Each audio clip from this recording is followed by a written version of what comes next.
This is Democracy Now!, democracynow.org, the War and Peace Report. I'm Amy Goodman with Juan Gonzalez. Juan. Control of the U.S. Senate hangs in the balance with 3 races still too close to call. Democrats picked up 6 seats on November 4th, building up a commanding advantage to currently control 57 Senate seats to 40 for the Republicans. But 3 key races in Minnesota, Alaska, and Georgia are still not certain, and they could open the door to a filibuster-proof 60-seat supermajority for the Democrats. In Georgia, incumbent Republican Senator Saxby Chambliss fell short of winning the 50% of the vote required for an election under Georgia law. He faces a runoff against former Democratic state legislator Jim Martin on December 2nd. In Alaska, Senator Ted Stevens, the longest-serving Republican in Senate history, leads former Anchorage Mayor Democrat Mark Begich by just over 3,000 votes, with about 30% of the ballots remaining to be counted. Stevens faces potential expulsion proceedings after his conviction last month of 7 felonies connected to lies on financial disclosure forms. A final vote count is expected next Wednesday. And in Minnesota, the race between incumbent Republican Norm Coleman and Democratic challenger Al Franken is the closest in the country. As of Monday, Coleman leads Franken by a razor-thin 206 votes out of 2.9 million ballots cast. When certified, the results will lead to an automatic recount, which state law says is triggered if the margin of victory is less than half of 1%. Today, we're going to focus on 2 of the races in Minnesota and Alaska. Paul Demko is a reporter with the Minnesota Independent. He joins us via internet video stream from Minneapolis, and we're joined on the phone from Anchorage by Shannon Moore, a journalist and former radio talk show host who closely follows Alaska politics. Okay, Shannon, we're going to go to you first in Anchorage.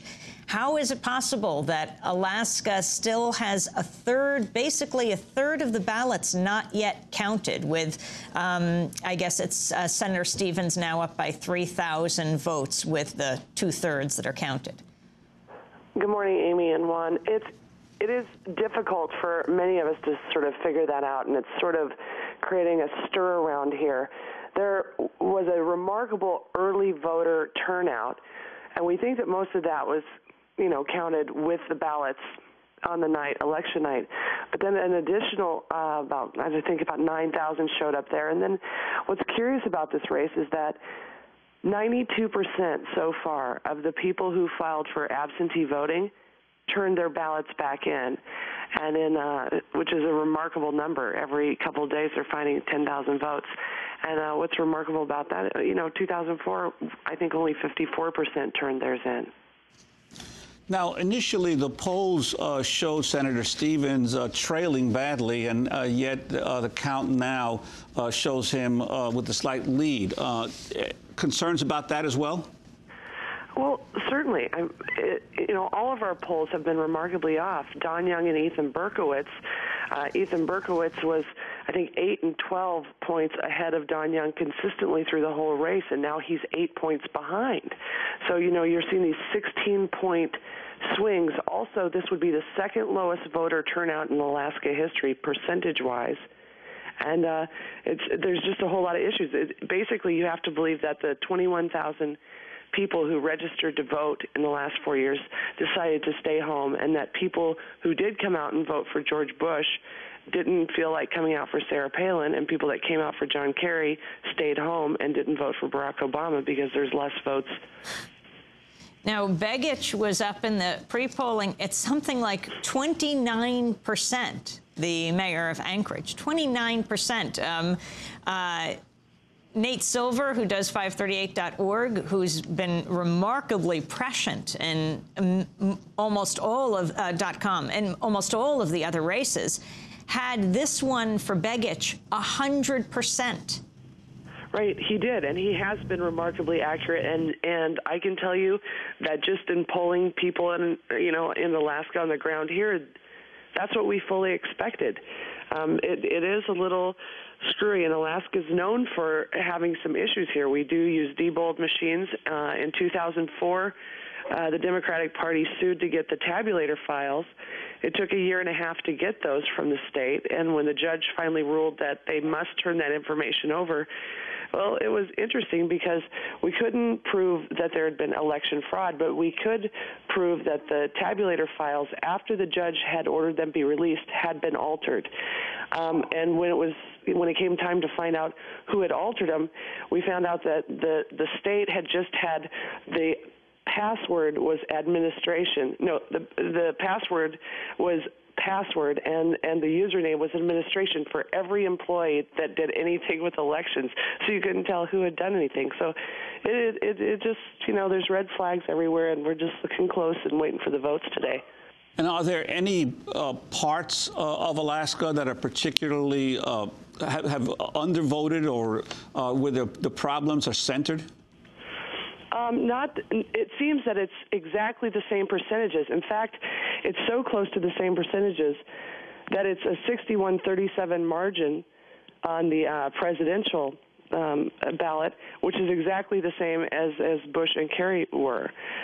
So we're looking at that. But I have to say that it's hard to explain to people the sort of nostalgia people have in Alaska for Ted Stevens. I mean, here he's been convicted 7 times, but I was born and raised in this state, and Ted Stevens was a senator for a couple of years before I was even born.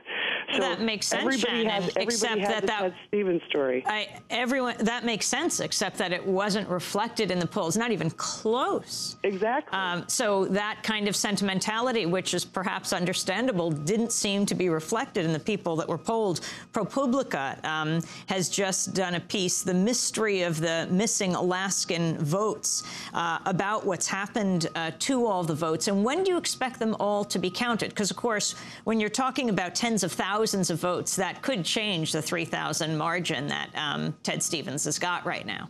Absolutely. It could change a lot of races, including the down-ballot races.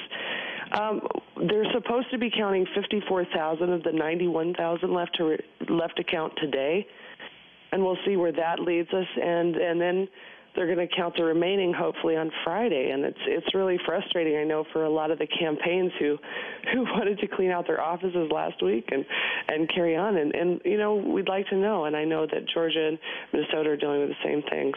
And when you say the 91,000 still to be counted, if you were using Debo machines, then these should have been automatic counts, shouldn't they? So are these paper ballots, basically, of absentees or people who voted early? Alaska uses paper ballots, and they go through the optical scanners, Diebold optical scanners. So there are paper ballots at some point in the majority of places. I think there is some touch screen if people have, special needs that they can't, fill out a ballot. But, yeah, it's strange because the first day they reported 49,000 votes left to be counted. And then the next day they found 25,000 votes, and then the next day they found 10,000 votes. And it's kind of funny. They're writing a new narrative, which is, like Alaskans are mavericky voters, basically, that we've just completely changed our voting pattern. We're familiar with that term. What's that? We're familiar with that term.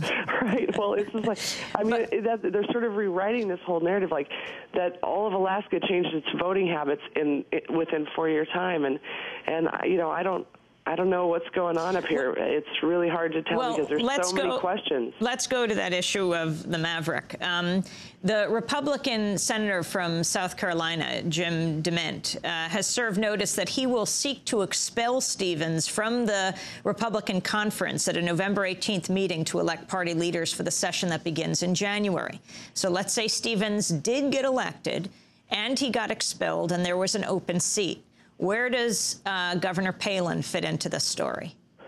Well, because of Governor Frank Murkowski, former senator, he became the governor, and the rule then was that you could appoint whoever you deemed fit. He actually nominated his daughter, and she's now our senator. So because of that nepotism that happened there, we created a ballot initiative law pretty quickly. And now there has to be a special election. The governor is to appoint someone in the interim. Well, it's kind of funny, but you can't nominate yourself.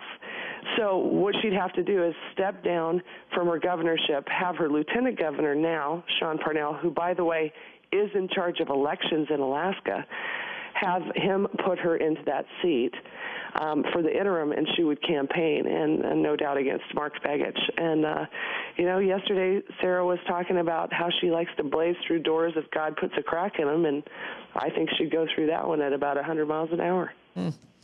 Well, I want to thank you very much, Shannon Moore, for joining us, radio talk show host from Anchorage, closely following what is happening there.